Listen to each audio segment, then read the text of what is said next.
ओम शांति।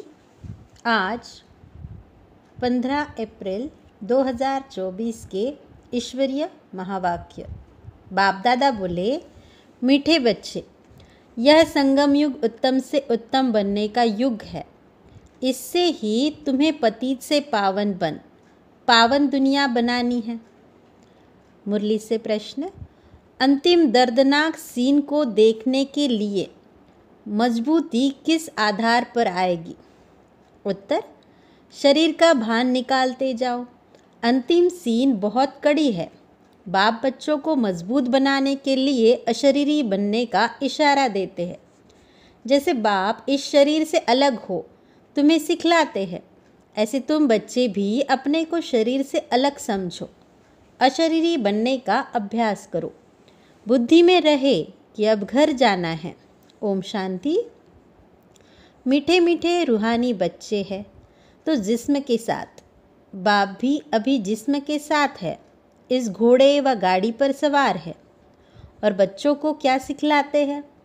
जीते जी मरना कैसे होता है और कोई यह सिखला न सके सिवाय बाप के। बाप का परिचय सब बच्चों को मिला है। वह ज्ञान सागर पतित पावन है। ज्ञान से ही तुम पतित से पावन बनते हो और पावन दुनिया भी बनानी है। इस पतित दुनिया का ड्रामा प्लान अनुसार विनाश होना है। सिर्फ जो बाप को पहचानते हैं और ब्राह्मण भी बनते हैं, वही फिर पावन दुनिया में आकर राज्य करते हैं। पवित्र बनने के लिए ब्राह्मण भी जरूर बनना है। यह संगम युग है ही पुरुषोत्तम, अर्थात उत्तम से उत्तम पुरुष बनने का युग। कहेंगे उत्तम तो बहुत साधु संत महात्मा वजीर अमीर प्रेसिडेंट आदि है, परंतु नहीं, यह तो कलयुगी भ्रष्टाचारी दुनिया पुरानी दुनिया है। पतित दुनिया में पावन एक भी नहीं। अभी तुम संगम युगी बनते हो। वो लोग पतित पावनी पानी को समझते हैं। सिर्फ गंगा नहीं, जो भी नदियाँ है, जहाँ भी पानी देखते हैं, समझते हैं पानी पावन करने वाला है। यह बुद्धि में बैठा हुआ है। कोई कहाँ जाते हैं, मतलब पानी में स्नान करने जाते हैं, परंतु पानी से तो कोई पावन हो न सके। अगर पानी में स्नान करने से पावन हो जाते, फिर तो इस समय सारी सृष्टि पावन होती। इतने सब पावन दुनिया में होने चाहिए। यह तो पुरानी रस्म चली आती है। सागर में भी सारा किचड़ा आदि जाकर पड़ता है। फिर वह पावन कैसे बनाएंगे? पावन तो बनना है आत्मा को। इसके लिए तो परमात्मा चाहिए जो आत्माओं को पावन बनाए। तो तुमको समझाया है, पावन होते ही है सतयुग में, पतित होते हैं कलयुग में। अभी तुम संगम युग पर हो।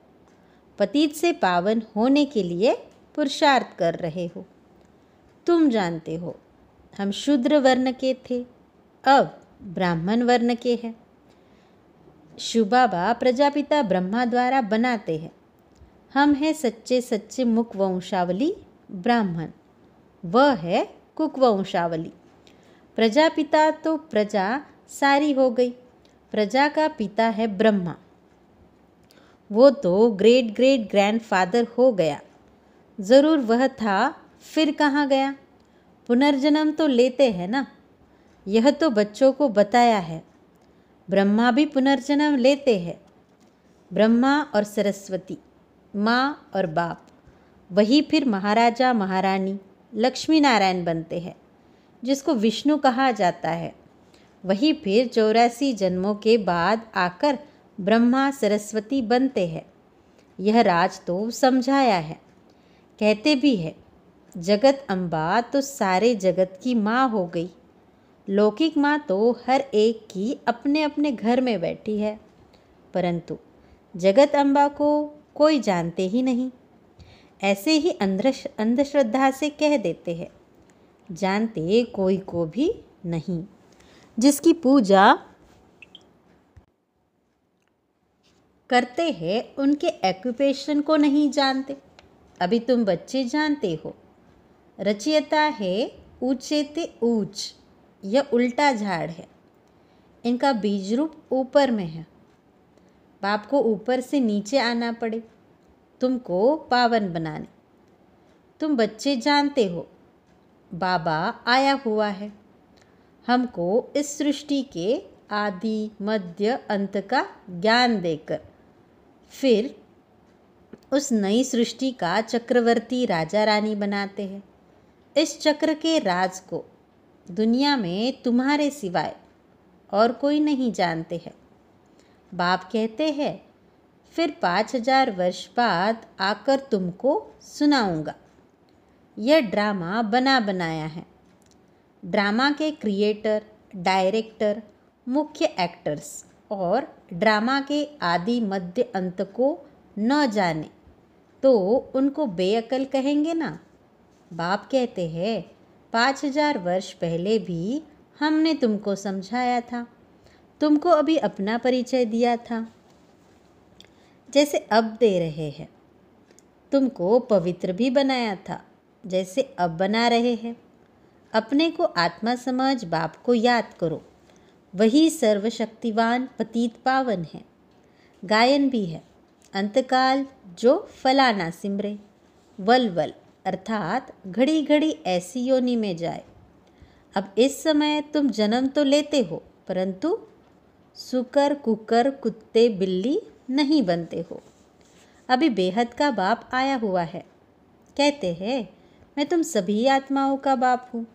यह सब कामचिता पर बैठे काले हो गए हैं। इन्हों को फिर ज्ञान चिता पर चढ़ाना है। अब तुम ज्ञान चिता पर चढ़े हो। ज्ञान चिता पर चढ़ फिर विकारों में जा न सके। प्रतिज्ञा करते हैं हम पवित्र रहेंगे। बाबा कोई वह राखी नहीं बंधवाते हैं। यह तो भक्ति मार्ग का रिवाज चला आता है। वास्तव में यह है इस समय की बात।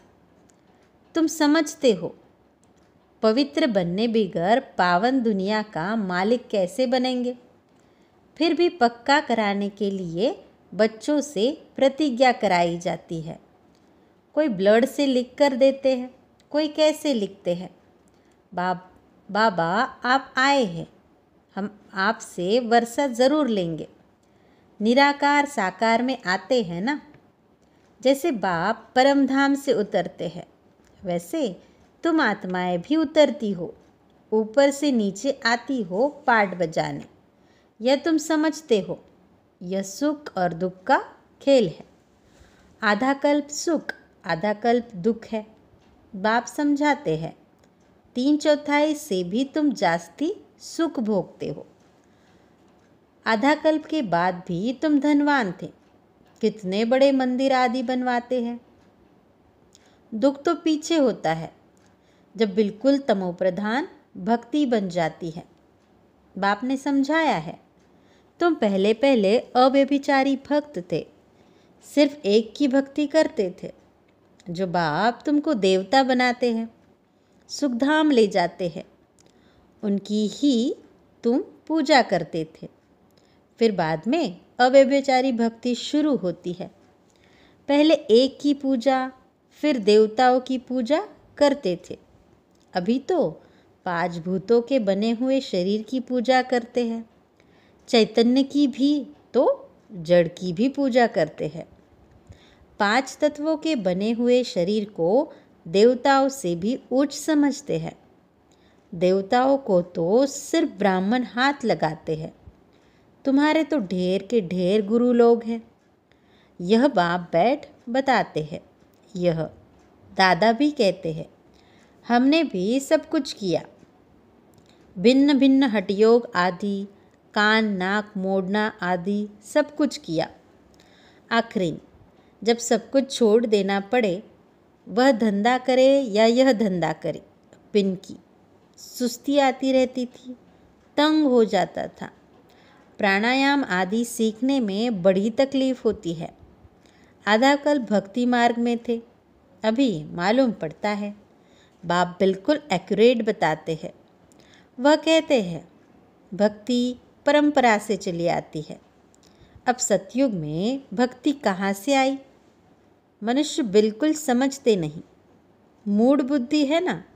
सतयुग में तो ऐसे नहीं कहेंगे। बाप कहते हैं मैं हर 5000 वर्ष बाद आता हूँ। शरीर भी उनका लेता हूँ जो अपने जन्मों को नहीं जानते हैं। यही नंबर 1 जो सुंदर था वही अब शाम बन गया है। आत्मा भिन्न भिन्न शरीर धारण करती है। तो बाप कहते हैं जिसमें मैं प्रवेश करता हूँ उसमें अभी बैठा हूँ। क्या सिखलाने? जीते जी मरना। इस दुनिया से तो मरना है ना। अभी तुमको पवित्र होकर मरना है। मेरा पाठ ही पावन बनाने का है। तुम भारतवासी बुलाते ही हो हे पतित पावन, और कोई ऐसे नहीं कहते हैं हे लिबरेटर, दुख की दुनिया से छुड़ाने के लिए आओ। सब मुक्ति धाम में जाने के लिए ही मेहनत करते हैं। तुम बच्चे फिर पुरुषार्थ करते हो सुख धाम के लिए। वह है प्रवृत्ति मार्ग वालों के लिए। तुम जानते हो हम प्रवृत्ति मार्ग वाले पवित्र थे, फिर अपवित्र बने। प्रवृत्ति मार्ग वालों का काम निवृत्ति मार्ग वाले कर न सके। यज्ञ, तप, दान आदि सब प्रवृत्ति मार्ग वाले करते हैं। तुम अभी फील करते हो कि अभी हम सबको जानते हैं। शिव बाबा हम सबको घर बैठे पढ़ा रहे हैं। बेहद का बाप बेहद का सुख देने वाला है। उनसे तुम बहुत समय के बाद मिलते हो तो प्रेम के आंसू आते हैं। बाबा कहने से ही रोमांच खड़े हो जाते हैं। ओहो, बाबा आया है हम बच्चों की सर्विस में। बाबा हमको इस पढ़ाई से गुलगुल बनाकर ले जाते हैं। इस गंदी छीछी दुनिया से हमको ले जाएंगे अपने साथ। भक्ति मार्ग में तुम्हारी आत्मा कहती थी बाबा आप आएंगे तो हम वारी जाएंगे। हम आपके ही बनेंगे, दूसरा कोई नहीं। नंबरवार तो है ही, सबका अपना अपना पाठ है। कोई तो बाप को बहुत प्यार करते हैं जो स्वर्ग का वर्षा देते हैं। सतयुग में रोने का नाम नहीं होता। यहाँ तो कितना रोते हैं। जब स्वर्ग में गया तो फिर रोना क्यों चाहिए? और ही बाजा बजाना चाहिए। वहाँ तो बाजा बजाते हैं, खुशी से शरीर छोड़ देते हैं। यह रस्म भी शुरू यहाँ से होती है। यहाँ तुम कहेंगे हमको अपने घर जाना है। वहाँ तो समझते हो पुनर्जन्म लेना है। तो बाप सब बातें समझा देते हैं। भ्रमरी का मिसाल भी तुम्हारा है। तुम ब्राह्मणिया हो। विष्टा के कीड़ों को तुम भू भू करती हो। तुमको तो बाप कहते हैं इस शरीर को भी छोड़ देना है, जीते जी मरना है। बाप कहते हैं अपने को आत्मा समझो। अब हमको वापस जाना है। अपने को आत्मा समझ बाप को याद करना है। देह को भूल जाओ।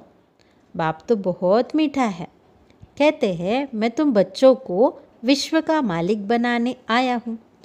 अब शांति धाम और सुख धाम को याद करो। अल्फ और बे, यह है दुख धाम।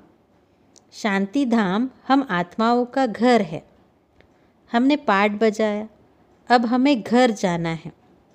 वहाँ यह छीछी शरीर नहीं रहता है। अभी तो यह बिल्कुल ही जड़जड़ी भूत शरीर हो गया है। अब हमको बाप सम्मुख बैठ सिखलाते हैं इशारे में। मैं भी आत्मा हूँ, तुम भी आत्मा हो। मैं शरीर से अलग होकर तुमको भी वही सिखलाता हूँ। तुम भी अपने को शरीर से अलग समझो। अभी घर जाना है। यहाँ तो रहने का अभी नहीं है, यह भी जानते हो। अभी विनाश होना है। भारत में रक्त की नदियाँ बहेगी, फिर भारत में ही दूध की नदियाँ बहेगी। यहाँ सब धर्म वाले इकट्ठे हैं। सब आपस में लड़ मरेंगे। यह पिछाड़ी का मौत है। पाकिस्तान में क्या क्या होता था, बड़ी कड़ी सीन थी। कोई देखे तो बेहोश हो जाए। अभी बाबा तुमको मजबूत बनाते हैं, शरीर का भान भी निकाल देते हैं। बाबा ने देखा बच्चे याद में नहीं रहते, बहुत कमज़ोर हैं, इसलिए सर्विस भी नहीं बढ़ती है। घड़ी घड़ी लिखते हैं, बाबा याद भूल जाती है, बुद्धि लगती नहीं है। बाबा कहते हैं योग अक्षर छोड़ दो, विश्व की बादशाही देने वाले बाप को तुम भूल जाते हो। आगे भक्ति में बुद्धि कहीं और तरफ चली जाती थी तो अपने को चुटकी काटते थे। बाबा कहते तुम आत्मा अविनाशी हो, तुम सिर्फ पावन और पतित बनती हो, बाकी आत्मा कोई छोटी बड़ी नहीं होती है। अच्छा, मीठे मीठे सिकिलदे बच्चों प्रति माता पिता बाप दादा का याद प्यार और गुड मॉर्निंग। रूहानी बच्चों की रूहानी बाप की नमस्ते।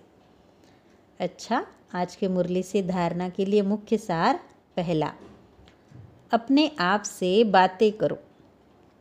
ओहो, बाबा आया है हमारी सर्विस में, वह हमें घर बैठे पढ़ा रहे हैं। बेहद का बाबा बेहद का सुख देने वाला है, उनसे हम अभी मिले हैं। ऐसे प्यार से बाबा कहो और खुशी में प्रेम के आंसू आ जाए, रोमांच खड़े हो जाए। उसमें दूसरा पॉइंट, अब वापस घर जाना है, इसलिए सबसे ममत्व निकाल जीते जी मरना है। इस देह को भी भूलना है, इससे अलग होने का अभ्यास करना है। आज के मुरली से मधुर वरदान, बीती हुई बातों व वृत्तियों को समाप्त कर संपूर्ण सफलता प्राप्त करने वाली स्वच्छ आत्मा भव। स्पष्टीकरण, सेवा में स्वच्छ बुद्धि, स्वच्छ वृत्ति और स्वच्छ कर्म सफलता का सहज साधन है। कोई भी सेवा का कार्य जब आरंभ करते हो तो पहले चेक करो कि बुद्धि में किसी आत्मा की बीती हुई बातों की स्मृति तो नहीं है। उसी वृत्ति दृष्टि से उनको देखना, उनसे बोलना, इससे संपूर्ण सफलता नहीं हो सकती। इसलिए बीती हुई बातों को व वृत्तियों को समाप्त कर स्वच्छ आत्मा बनो, तभी संपूर्ण सफलता प्राप्त होगी। आज के मुरली से स्लोगन, जो स्व परिवर्तन करता है विजय माला उसी के गले में पड़ती है। अच्छा, ओम शांति।